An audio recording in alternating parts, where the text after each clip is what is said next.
Hello students, how are you all? Hope you all are fine. So I welcome you today to the class.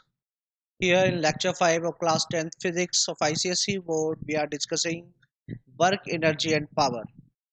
Students, in today's lecture, we are going to cover the following topics: types of kinetic energy, conversion of potential energy into kinetic energy, some of the examples, theoretical examples we'll discuss here, and the last topic of today's lecture will be different forms of energy.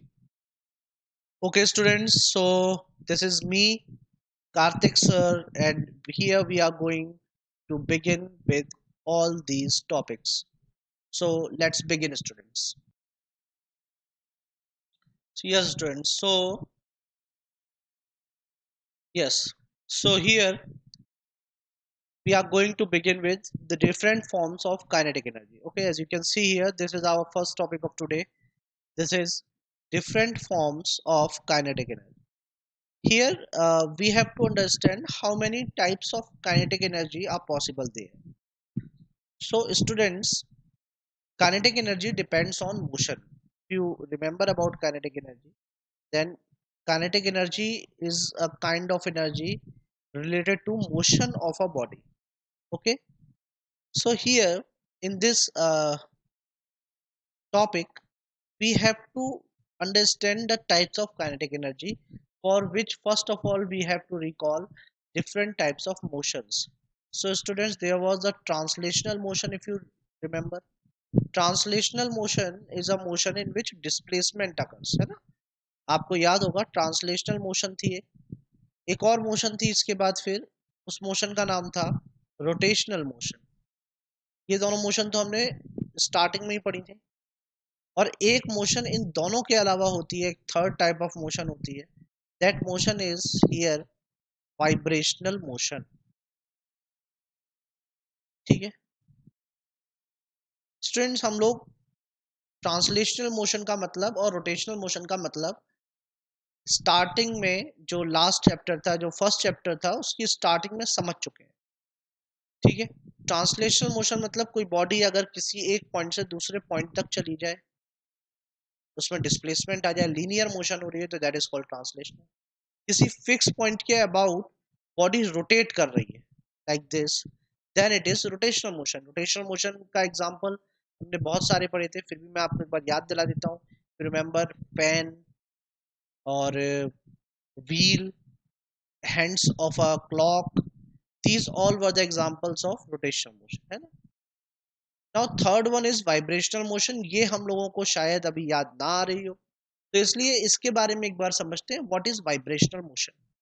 Students, vibrational motion का मतलब क्या है actually? जो जैसे suppose कीजिए, आप यहाँ पर एक डायग्राम बनाता हूं मैं, और फिर आप उसको सपोज कीजिएगा, इमेजिन कीजिएगा जो यहाँ पर हो रहा होगा, मे बी कि आपको समझ में आए कि वाइब्रेशनल मोशन से हमारा क्या मतलब है। ठीक है, सो सपोज कीजिए कि एक स्प्रिंग है।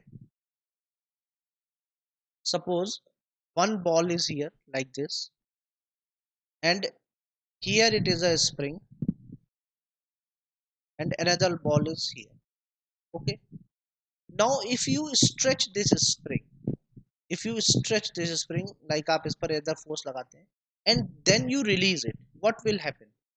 this ball this ball will continue to go away and then coming back, go away and then coming back. And the same will happen with this ball also. Means both the balls will move away and then come towards each other, then move away from each other, then come towards each other. There's such a motion, students, where a body is continuously repeating its motion about a fixed point. Suppose this is a fixed point, body is going to and fro like this again and again. Like suppose the body goes like this and then returns like this, then goes like this, then, and about the same point. Okay, so if about a fixed point the body is showing to and fro motion at a very rapid rate, rapid means the motion is taking place very fastly, then such a motion is called vibrational motion. such a motion is called vibrational motion. Okay, so as I have shown you all here that these two balls are connected with each other through a spring. Similar arrangement is present between in different rigid bodies. Okay, in the rigid bodies, atoms and molecules etc. are connected with each other through chemical bonds, and those bonds behave like springs, due to which the energy possessed by atoms or molecules continuously move them in vibrational motion. Okay, and due to this reason, those atoms and molecules possess some vibrational energy, and that vibrational energy is vibrational kinetic energy. Okay, students, some practical example of vibrational energy I will also discuss a bit later, but now let us start this topic. A body can have three types of motions, namely translational, rotational, and vibrational. Okay, so kinetic energy depends on motion, so it is also of three forms: translational kinetic energy, rotational kinetic energy, and vibrational kinetic energy. First, we talk about translational kinetic energy. Simply, the body moving on a straight line path, then the kinetic energy possessed by the body is called translational kinetic energy. मतलब suppose कीजिए कि आप किसी straight road पर जा रहे हैं या किसी टेढ़ी मेढ़ी रोड पर भी जा रहे हैं, तो जब आप अपने पोजीशन को चेंज कर रहे हैं और टू एंड फ्रो मोशन नहीं कर रहे हैं, तो आप में कोई डिस्प्लेसमेंट होगा, and that time the kinetic energy that you will possess for your motion, that will be called translational kinetic energy. Okay, example इसका energy possessed by a moving car, a freely falling body, molecule of a monoatomic gas. अब monoatomic gas में क्या होता है? monoatomic gas में सिर्फ एक ही molecule होता है, कोई दूसरा molecule नहीं होता उसके पास, और monoatomic में एक molecule में एक ही atom होता है, इसीलिए उसको mono माने वन, atomic माने atom. तो एक ही मॉलिक्यूल से उसका एक ही एटम से मॉलिक्यूल बन जाता है, जैसे He, इसमें एक ही एटम से मॉलिक्यूल बन जाता है, तो ये मोनो एटॉमिक मॉलिक्यूल है. मतलब मोनो माने वन और एटॉमिक माने एटम, यानी हीलियम और जो इनर्ट गैसेस होती हैं उनमें क्या होता है कि एक एटम से ही उनका मॉलिक्यूल बन जाता है, उसमें ऐसे दो एटम्स की जरूरत नहीं पड़ती. ठीक है, तो अब अकेला एटम है, किसी से केमिकली बॉन्डेड नहीं है, तो ये फ्री है चलने के लिए, तो ये यहाँ से पूरा एटम उठकर यहाँ आ सकता है, यहाँ भी जा सकता है, यहाँ मतलब it is free to move in any direction.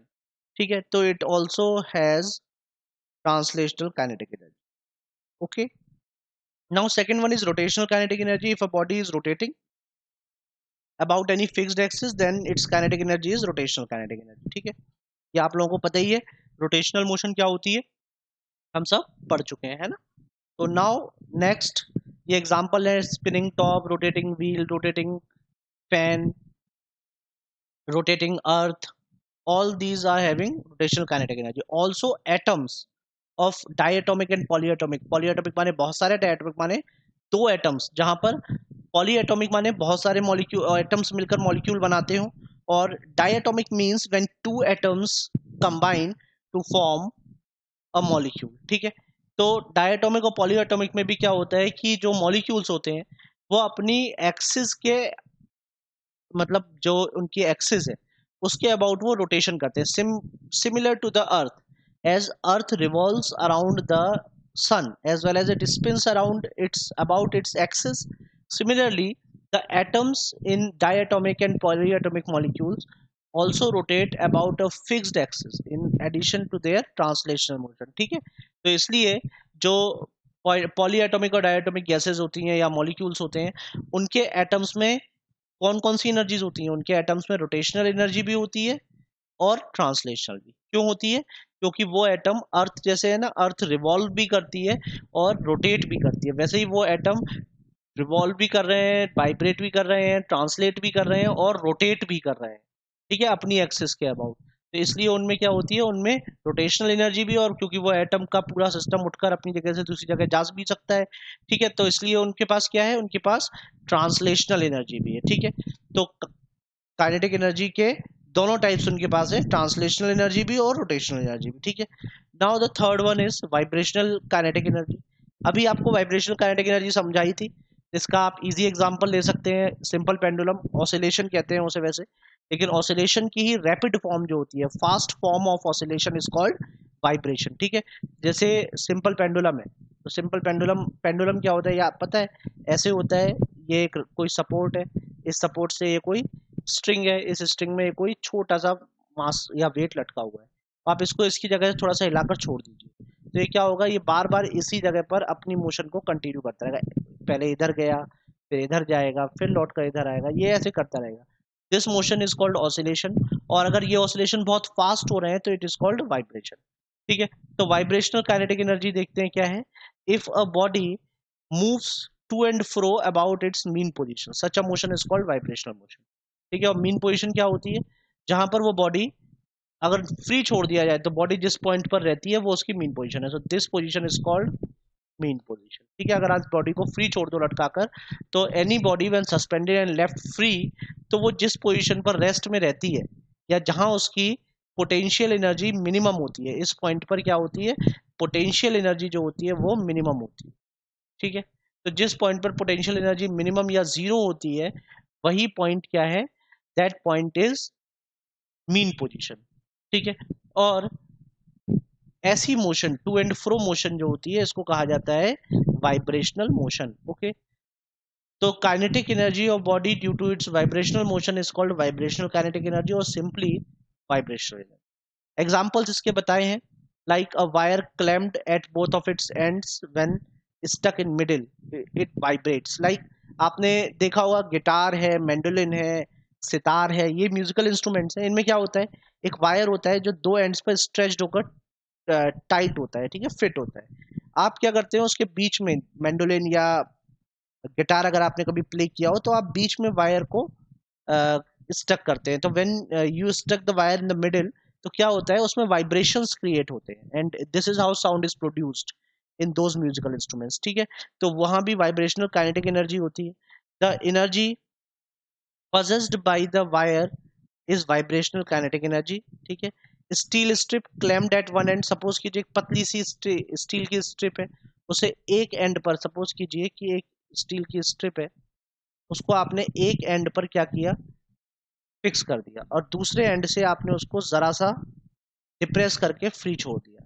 ठीक है, सपोज कीजिए ये स्टील की स्ट्रिप है, ठीक है, इस एंड पर ये किसी वॉल से फिक्स है, इस एंड पर आपने थोड़ा सा फोर्स लगाकर उसको नीचे की तरफ डिप्रेस किया और फिर छोड़ दिया, तो क्या होगा कि वो स्टील की स्ट्रिप जो है वो इस तरीके से इस डायरेक्शन में ऊपर नीचे क्या करेगी, वाइब्रेशन करने लग जाएगी। तो such a motion is also called vibrational motion. और उसके पास जो एनर्जी होगी, that energy will also be called what, that energy will also be called vibrational energy या वाइब्रेशनल काइनेटिक एनर्जी। ठीक है, क्लियर, यही बात आपको यहाँ बताइए। The steel strip is then said to possess vibrational kinetic energy in a solid। ये मैं आपको अभी एटम्स के बारे में बता रहा था, कोई सॉलिड जो होता है आपको बताया था, उसमें एटम्स जो होते हैं वो अपनी मीन पोजीशन के अबाउट वाइब्रेशनल काइनेटिक एनर्जी करते हैं। In a polyatomic molecules atoms can vibrate about their mean positions, so polyatomic molecules has polyatomic molecule has vibrational energy in addition to rotational and translational energy।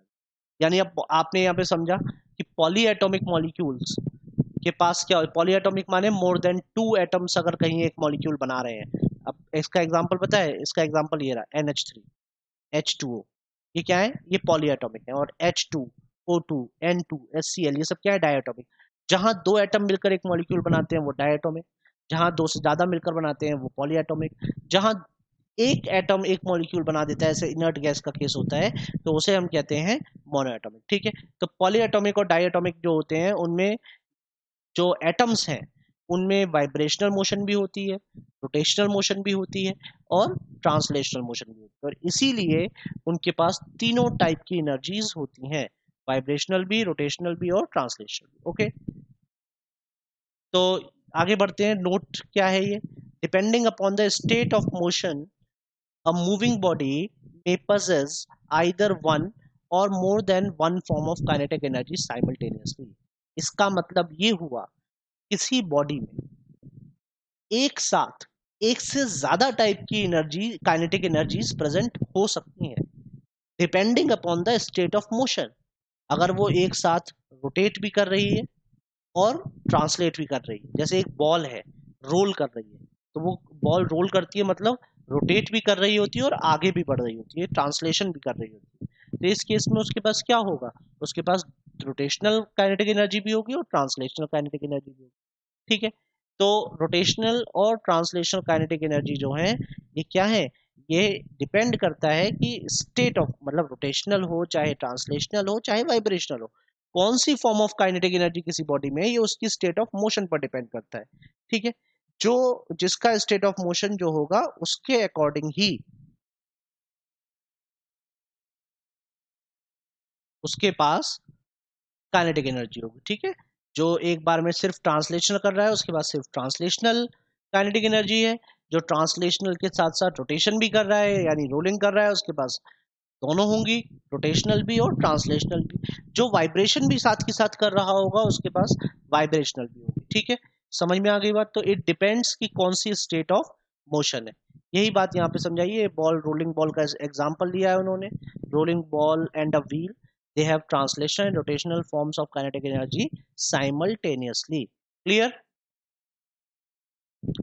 हाँ, तो now distinction between potential energy and kinetic energy. ठीक है, ये समझते हैं kinetic energy और potential energy में distinction क्या है। तो देखते हैं, देखिए पोटेंशियल एनर्जी क्या होती थी, due to it is possessed by a body due to changed position, है ना, पोजीशन में चेंज होने की वजह से। कल आपको बताया था जैसे कोई स्प्रिंग है उसको आप कंप्रेस कर दें या स्ट्रेच कर दें, किसी बो को, धनुष को आप खींच देते हैं, तो किसी भी बॉडी को उसकी नॉर्मल पोजीशन से अगर आप चेंज करते हैं, नॉर्मल स्टेट से चेंज करते हैं, तो उसकी वजह से उसके पास जो एनर्जी होती थी वो पोटेंशियल एनर्जी। ठीक है, काइनेटिक एनर्जी क्या है, it is the energy possessed by a body due to its motion. किसी बॉडी में उसकी मोशन की वजह से जो एनर्जी है वो काइनेटिक एनर्जी। ठीक है, next, potential energy is the work done in bringing a body to its change state, यानी किसी बॉडी को उसकी स्टेट चेंज करके एक नई स्टेट में लाने में जो वर्क करना पड़ रहा था, जैसे स्प्रिंग को कंप्रेस करने में जो वर्क किया था, या धनुष को खींचने में जो वर्क किया था, या किसी बॉडी को लिफ्ट करने में जो वर्क किया था, वो पोटेंशियल एनर्जी के इक्वल होता है। काइनेटिक एनर्जी क्या है, it is equal to the work done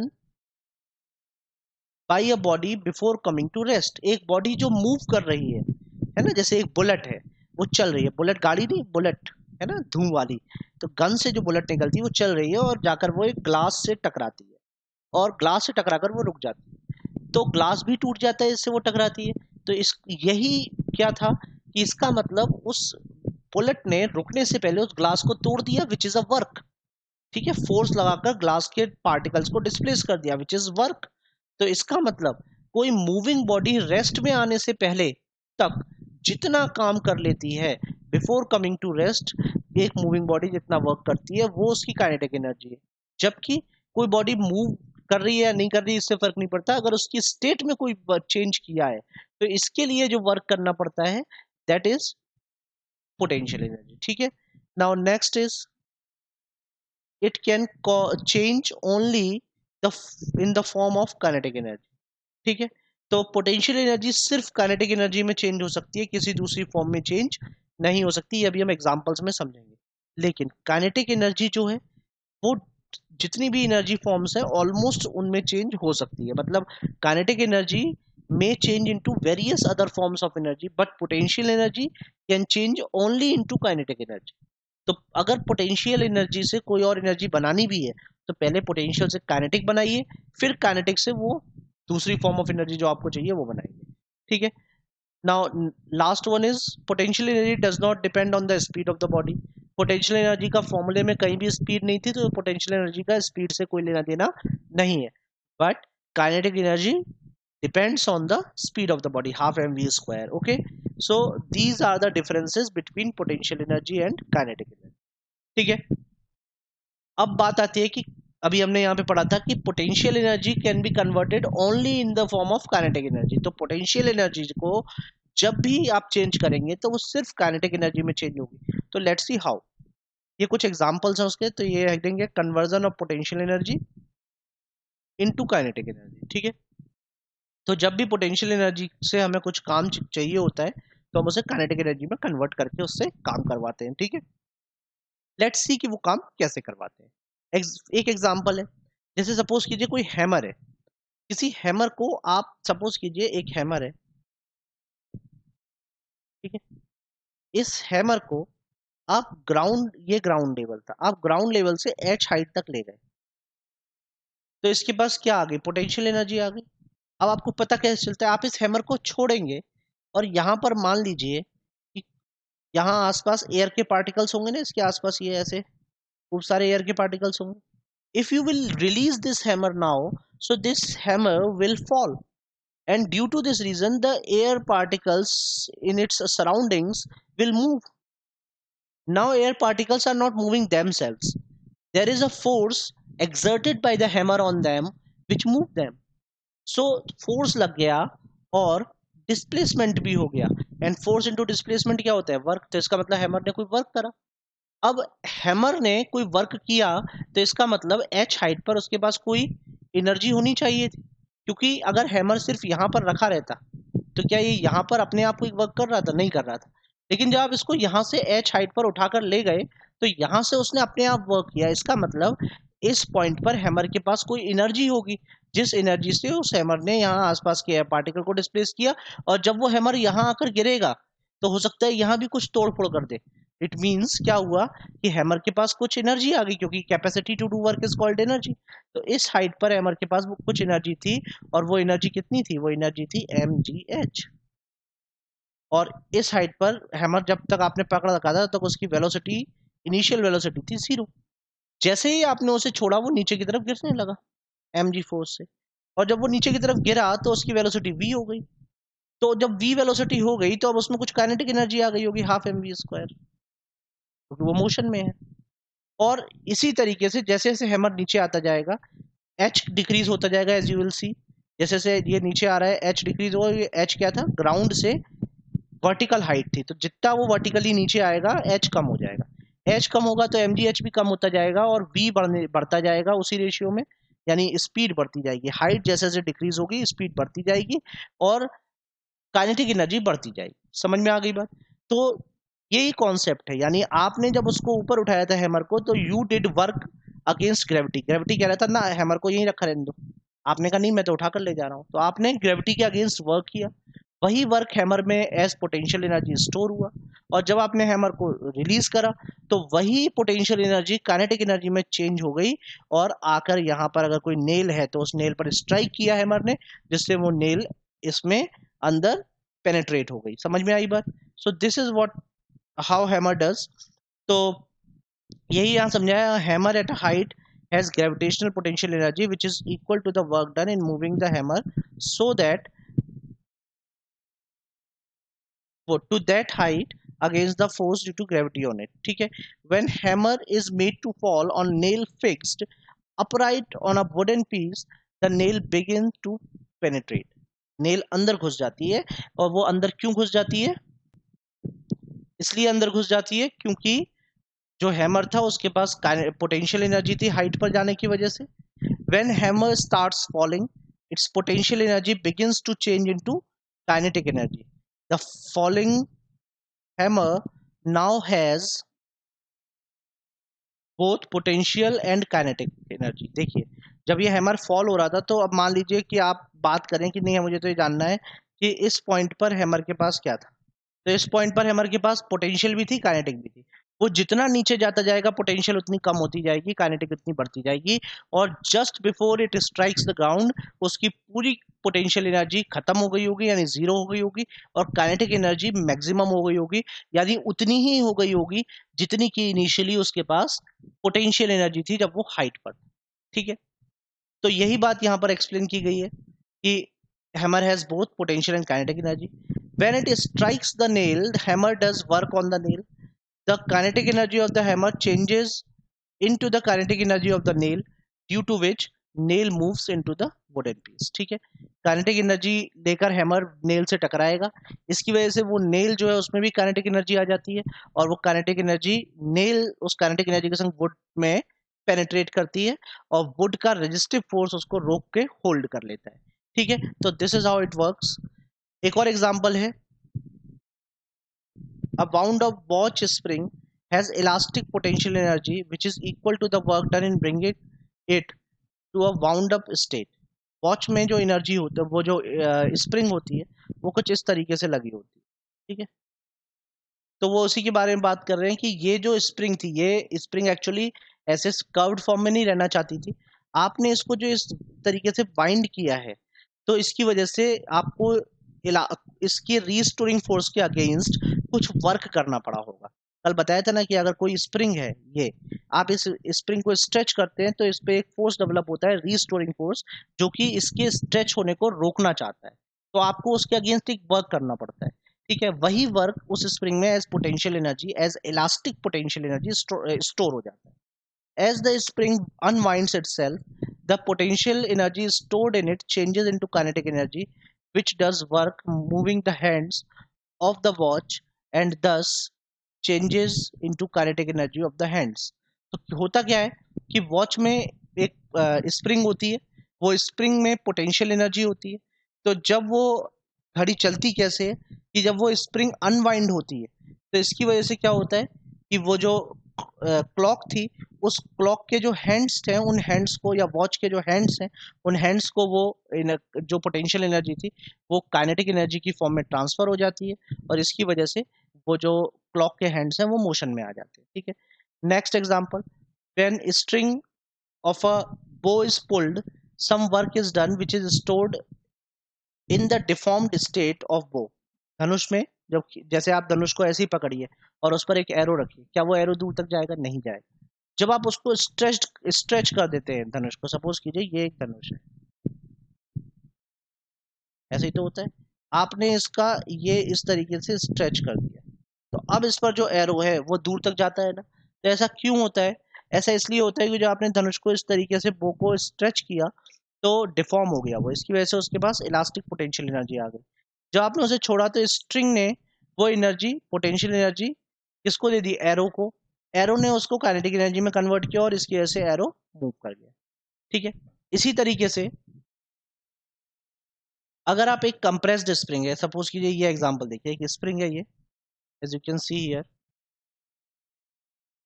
ये स्प्रिंग है, इस स्प्रिंग पर आपने ये बॉल रखा हुआ है और ये कंप्रेस्ड है।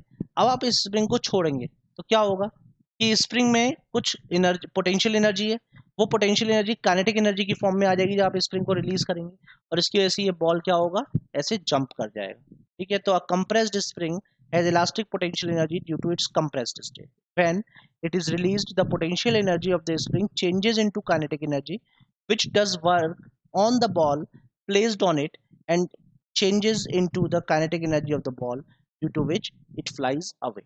क्या हुआ? पोटेंशियल एनर्जी थी स्प्रिंग के पास कंप्रेस्ड स्टेट में, आपने उसको रिलीज कर दिया, तो स्प्रिंग की पोटेंशियल एनर्जी काइनेटिक एनर्जी में कन्वर्ट हुई, वो काइनेटिक एनर्जी उसके ऊपर रखी हुई एक बॉल को मिल गई, और बॉल उस काइनेटिक एनर्जी को लेकर जंप कर गई, इट फ्लाइज अवे।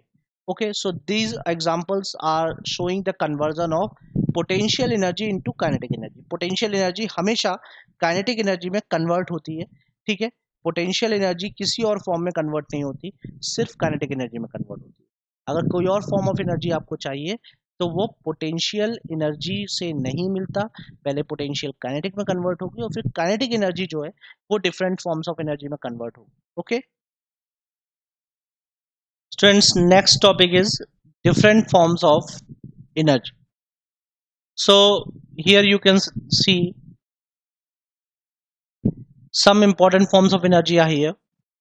पहला है सोलर एनर्जी। सोलर एनर्जी आप सबको पता है, वो एनर्जी जो सन से मिलती है उसे हम सोलर एनर्जी कहते हैं। So solar energy is energy radiated out by सन।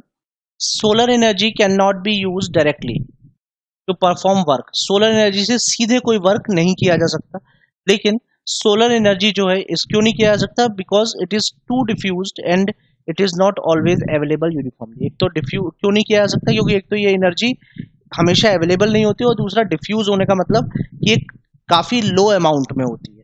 ठीक है, उतना अमाउंट एक पर्टिकुलर जगह पर उतना अमाउंट नहीं मिलता जिससे हम कोई यूजफुल वर्क कर सके। ठीक है, तो इसलिए इससे सीधे कोई वर्क नहीं किया जाता, लेकिन फिर भी कुछ डिवाइसेस हैं जहां हम सोलर एनर्जी का यूज करके उससे कुछ यूजफुल बना लेते हैं।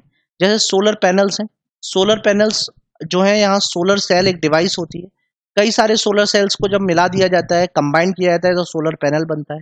ठीक है, सोलर पैनल में यहाँ पर क्या होता है, यहाँ मेटल सरफेस है। अच्छा, ये सोलर पैनल्स, सोलर फर्नेसेस और सोलर सेल्स हैं। अच्छा, सोलर पैनल यहाँ पर एक्चुअली आपकी बुक में जो सोलर पैनल को डिफाइन किया है,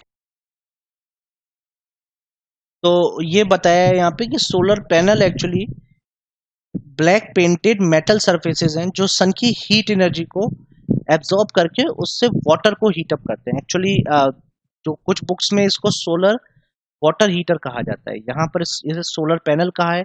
इट्स ओके, तो हम यहाँ सोलर पैनल का मतलब ये समझ लेते हैं। तो वो जो अभी आपको बताया था कि सोलर सेल का कलेक्शन होता है, अभी वो नहीं है आपकी बुक के अकॉर्डिंग। आपकी बुक के according solar panel is a black painted metal surface. ठीक है, वो क्या काम कर रहा है, सन की हीट को एब्जॉर्ब कर रहा है और उससे उसके कांटेक्ट में कुछ जो वाटर आता है उसे गर्म कर देता है। तो इसका यूज सोलर वाटर हीटर में किया जाता है। एक्चुअली जैसे आपने गर्मियों में देखा होगा कि आपके घर में जो टंकी है, उस टंकी का पानी भी गर्म होकर आता है। क्यों आता है, क्योंकि एक्चुअली सन ने क्या किया, उस टंकी को, उन पाइप्स को जिसके थ्रू पानी आपके टैप में आ रहा है, उन सबको सन की जो सोलर एनर्जी थी उसने हीट अप कर दिया। तो जब पानी आपने टैप ओपन किया तो पानी उस कांटेक्ट में आया, जो पाइपलाइंस थी उनके कांटेक्ट में आया, और उन पाइप में से जब पानी फ्लो हो रहा था तो उन पाइप की हीट को पानी ने एब्जॉर्ब कर लिया, और इसलिए वाटर भी क्या हो गया, हीट अप हो गया। सिमिलर फिनोमेना अकर इन सोलर पैनल। ठीक है, दूसरा सोलर फर्नेस है। It has large aperture parabolic mirror. ठीक है, विच focuses the sun rays on a small area so that high temperature is achieved। यहाँ इसमें क्या किया जाता है, ऐसा किया जाता है कि ये सपोज कीजिए कि ये एक मिरर है। ठीक, मिरर आपने 9th में पढ़ा होगा। ये इस तरीके से होता है कि ये सन है अगर, तो सन से जो रेज आ रही हैं, ये उन रेज को, ऐसे ये रेज आई, इन रेज को एक पर्टिकुलर पॉइंट पर फोकस करता है। ठीक है, इस तरीके से। अब वो जैसे सपोज कीजिए इस पॉइंट पर फोकस हो रही है, अगर ये ऐसे फोकस करता है तो इससे क्या होता है, इस पॉइंट पर बहुत सारी रेज इकट्ठी होने की वजह से यहाँ पर क्या हो जाती है, हीट बढ़ जाती है। ठीक है, तो यहाँ large amount of heat produce हो जाता है, और उस लार्ज अमाउंट ऑफ हीट को हम क्या करते हैं, वाटर हीट अप करने में, ठीक है, उससे स्टीम बनाने में यूज कर लेते हैं, और फिर उस स्टीम का यूज किया जा सकता है टरबाइन रोटेट करके इलेक्ट्रिसिटी प्रोड्यूस करने में। ठीक है, टरबाइन एक डिवाइस होती है जिसके थ्रू बड़े बड़े जनरेटर्स चलाए जाते हैं, और जब जनरेटर चलता है तो आप सबको पता है कि चाहे छोटा जनरेटर चले या बड़ा जनरेटर चले, इलेक्ट्रिसिटी प्रोड्यूस। ठीक है, तो सोलर पैनल क्या था, जहां वाटर हीटर की तरह वर्क कर रहा था, यानी वहां वो ब्लैक पेंटेड। अच्छा, ब्लैक पेंट क्यों करा था वहां पे, क्योंकि black colour is a good absorber of heat, ज्यादा हीट एब्जॉर्ब कर पाता है इसलिए। तो सोलर पैनल में ब्लैक कलर का पेंट किया गया था मेटल सर्फेसेस पर, और फिर उनको सन के सामने रख दिया गया था ताकि सनलाइट, सोलर एनर्जी उन पर पड़े और वो हीट को एब्जॉर्ब करके जो उनके अंदर से वाटर पास हो रहा है उस वाटर को ट्रांसफर कर दें, जिससे वाटर हीट अप हो जाए। सोलर फर्नेस में सेम फिनोमिना वैसा ही जैसा वहां किया गया था वही हो रहा है। यहाँ और ज्यादा हीट चाहिए तो इसलिए क्या किया गया है, एक पैराबोलॉइडल मिरर लगाया गया है। पैराबोलॉइड या पैराबोलिक मिरर जो होता है वो क्या है, वो जो सन से आने वाली रेज हैं, हीट की रेज जो हैं, सन रेज जो हैं, उनको एक पॉइंट पर फोकस करता है, जिससे उस पॉइंट पर या एक छोटे से एरिया में फोकस करता है, जिससे उस एरिया का टेम्परेचर बहुत बढ़ जाता है, और बढ़ने की वजह से वहाँ हीट ज़्यादा हो जाती है। इससे वहाँ पर अगर वाटर है तो वाटर स्टीम में कन्वर्ट हो जाता है। उस स्टीम को यूज़ किया जाता है जनरेटर चलाने में, टरबाइन रोटेट करने में, जिससे इलेक्ट्रिसिटी प्रोड्यूस हो।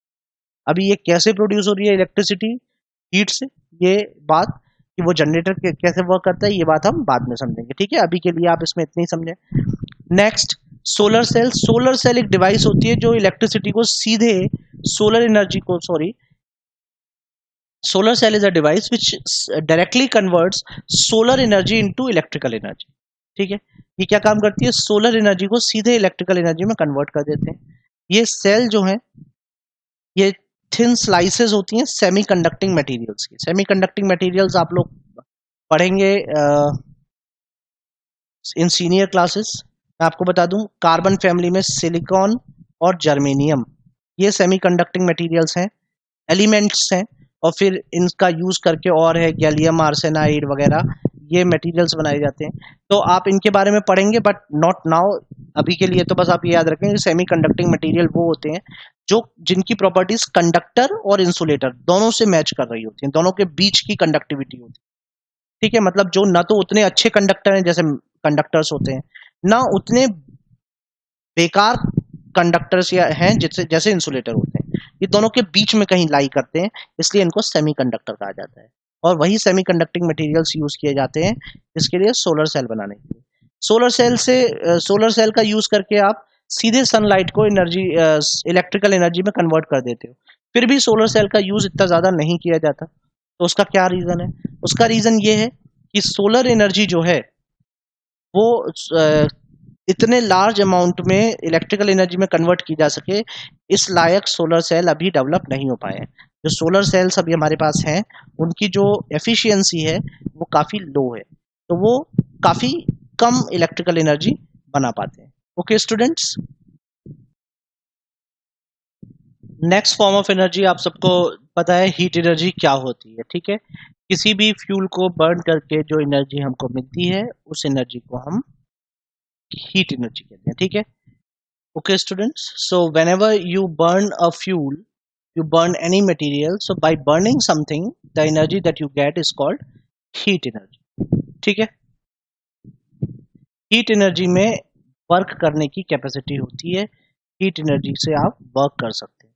ठीक है, जैसे हीट इंजन्स होते थे तो वहाँ हीट एनर्जी का जो यूज किया जाता था इंजन्स को रन करने के लिए। ठीक है, तो ऐसे केस में आप ये बात समझिए कि heat energy can be converted into work, okay, that is into mechanical energy। Heat energy से मैकेनिकल एनर्जी, मैकेनिकल एनर्जी तो वो थी जिसको वर्क में डायरेक्टली कन्वर्ट किया जा सकता है, तो heat energy is convertible into mechanical energy and then mechanical energy can do work। Okay, sun is also a source of heat energy, as you know, earth receives heat energy directly from the sun। You can see it is written here। Heat energy के बारे में सबको पता है। और पता है आपको एडिशनल इंफॉर्मेशन दूं, अभी के लिए आई आर वेव्स होती हैं, I R waves. I R की फुल फॉर्म क्या होती है? आई आर के बारे में अगर कोई आपसे पूछे what is I R wave, तो आप क्या बताओगे? आई आर वेव का मतलब होता है इंफ्रारेड। ये इंफ्रारेड वेव्स होती है जो हीट एनर्जी के लिए रेस्पॉन्सिबल है। ठीक है, इन्हीं की वजह से हीट एनर्जी हमें फील होती है। Okay, next is light energy. Light energy सबको पता है, it is the form of energy which enables us to see the object around us. वो फॉर्म ऑफ एनर्जी है जिसकी वजह से हमको चीजें दिखाई देती हैं। ठीक है, the natural source of light energy is sun. हमारे पास जो है मून वगैरह जो है, ये मून के पास अपनी कोई लाइट नहीं होती। सबको पता है कि मून और प्लैनेट्स जो होते हैं ये सन की लाइट को ही रिफ्लेक्ट करते हैं और इसकी वजह से दिखाई देते हैं, है ना। तो लाइट एनर्जी दो टाइप के ऑब्जेक्ट्स थे, अगर आपको याद हो, आपने बचपन में पढ़े हो, luminous and non luminous. Luminous objects वो होते थे जिनके पास अपनी लाइट होती है, जैसे कैंडल है, बल्ब है ना, लैंप है, और स्टार्स हैं, सन है। These all are having their own lights, तो ये ल्यूमिनस ऑब्जेक्ट्स हैं। और नॉन ल्यूमिनस कौन से होते हैं? जो जिनके पास अपनी लाइट नहीं है, जो दूसरे की लाइट को रिफ्लेक्ट कर रहे हैं और इसकी वजह से दिखाई दे रहे हैं, लाइक मून है, प्लैनेट्स हैं, वॉल्स हैं, पेपर है, ये सब क्या है? These all are non luminous objects. Okay students, तो लाइट एनर्जी पता चल गई आप लोगों को। Now next is chemical energy और फ्यूल एनर्जी। देखिए, हीट एनर्जी मैंने आपको बताई थी कि हीट एनर्जी क्या है, किसी भी चीज को बर्न करके जो एनर्जी मिलती है वो हीट एनर्जी है। अब केमिकल एनर्जी या फ्यूल एनर्जी क्या है? जो फॉसिल फ्यूल्स हैं, जैसे हर एक मटेरियल को जब आप बर्न करते हैं तो क्या आपको same amount of heat energy मिलती है? नहीं मिलती। कुछ मटेरियल्स ऐसे हैं जिन मटेरियल्स को बर्न करने पर आपको बहुत लार्ज अमाउंट ऑफ एनर्जी मिलता है, और वो मटेरियल्स जिनको बर्न करने पे आपको बहुत लार्ज अमाउंट ऑफ एनर्जी मिलता है उन्हें कहा जाता है इनफ्लेमेबल। ठीक है, तो इनफ्लेमेबल मतलब they are ready to catch fire and give you energy, heat energy. तो फ्यूल जो है वो ऐसे ही सब्सटेंस है, और इसलिए फ्यूल ऐसे क्यों है, क्योंकि उनका केमिकल कंपोजिशन ऐसा है, उनके अंदर वो जिस मटेरियल से बने हैं वो मटेरियल्स ऐसे हैं जो बहुत जल्दी आग पकड़ लेते हैं, और इसीलिए जो फ्यूल के पास एनर्जी है उस एनर्जी को केमिकल एनर्जी कहा जाता है। क्या कहा जाता है? Chemical energy. तो द एनर्जी पजेस्ड बाई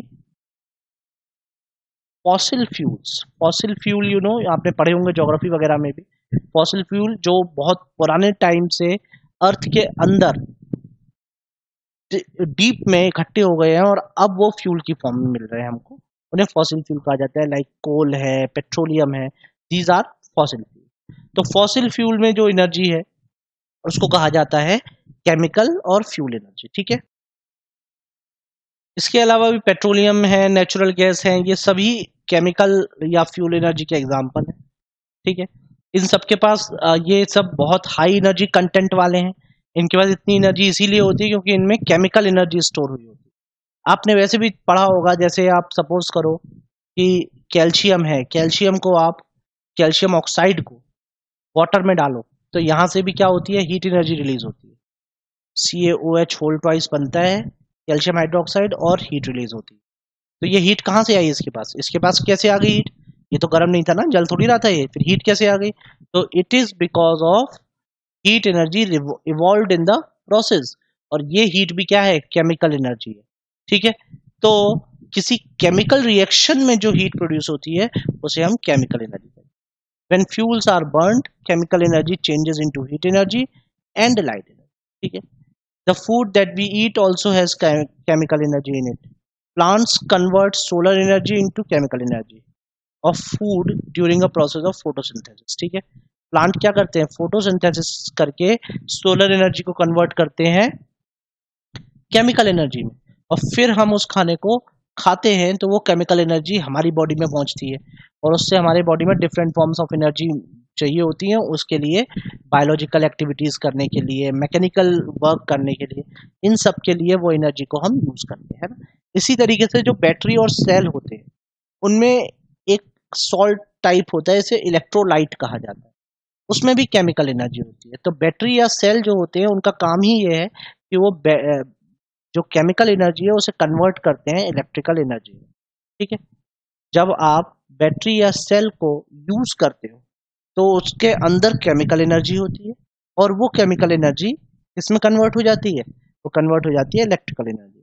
अभी दो टाइप के होते हैं ये, प्राइमरी सेल और सेकेंडरी सेल। तो प्राइमरी सेल वो होते हैं जो एक बार यूज किए, डिस्चार्ज हो गए, फेंक दिए, आते हैं ना ऐसे वाले। और सेकेंडरी सेल होते हैं जैसे आपकी इन्वर्टर की बैटरी, मोबाइल की बैटरी, तो डिस्चार्ज हो जाए तो आप उसे रिचार्ज करके फिर काम कर सकते हैं। ऐसा इसलिए है क्योंकि प्राइमरी सेल में इरिवर्सिबल रिएक्शन होती है, यानी एक बार रिएक्टेंट से प्रोडक्ट बन गया तो बस खत्म बात, अब दोबारा कुछ नहीं हो सकता, तो बेकार, useless, only for once use, है ना। और दूसरा जो है सेकेंडरी सेल, उसमें क्या होता है, रिवर्सिबल रिएक्शन। तो जब आप यूज करते हो उसे तो वो डिस्चार्ज होता है तो एक डायरेक्शन में रिएक्शन होती है, फिर जब उसे चार्जिंग पे लगा देते हो तो दूसरी डायरेक्शन रिएक्शन होने लग जाती है। तो इसलिए जो आपका इन्वर्टर की बैटरी है, कैमरे का सेल है, मोबाइल की बैटरी है, all these are secondary cells. Okay, now moving to next type of energy, hydro energy. Flowing water में जो एनर्जी होती है, मूविंग वाटर में जो एनर्जी होती है उसको आप कहते हो हाइड्रो एनर्जी। ठीक है, जैसे कोई रिवर है, ओशन है, सी है, इनमें जो वाटर फ्लो हो रहा है उसमें बहुत लार्ज अमाउंट ऑफ एनर्जी, इस एनर्जी का यूज किया जाता है जनरेटिंग इलेक्ट्रिसिटी। कैसे किया जाता है, बड़े बड़े डैम्स होते हैं, वहाँ हाइड्रो इलेक्ट्रिक पावर प्लांट्स होते हैं, क्या किया जाता है, वाटर को हाइट पर स्टोर कर लिया जाता है, और उसके बाद फिर टरबाइन, टरबाइन इमेजिन करो अपने घर में पंखा होता है ना, फैन, इसी का लार्ज साइज है टरबाइन, बहुत सारे ब्लेड्स होते हैं उसमें एज कम्पेयर टू फैन, लेकिन आप छोटे में टरबाइन का एक मॉडल समझो तो अपना फैन समझ सकते हो। अभी ये पंखा लगा है ना, ये पंखा लगा है, इस पर ऊपर से पानी डाला जा रहा है बहुत तेज, मतलब सपोज करो इलेक्ट्रिसिटी नहीं है यहाँ पे, ये पंखा वर्टिकल लगा हुआ है, ये हॉरिजॉन्टल के वर्टिकल लगा है, इसके ब्लेड्स पर ऊपर से पानी गिर रहा है ना। तो क्या होगा, उस पानी के प्रेशर से ये पंखा घूमने लगेगा। देखो इमेजिन करो, समझाता हूँ।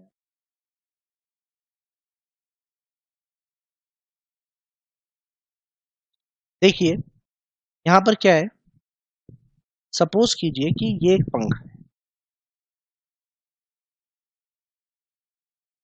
ये वर्टिकली लगा हुआ है।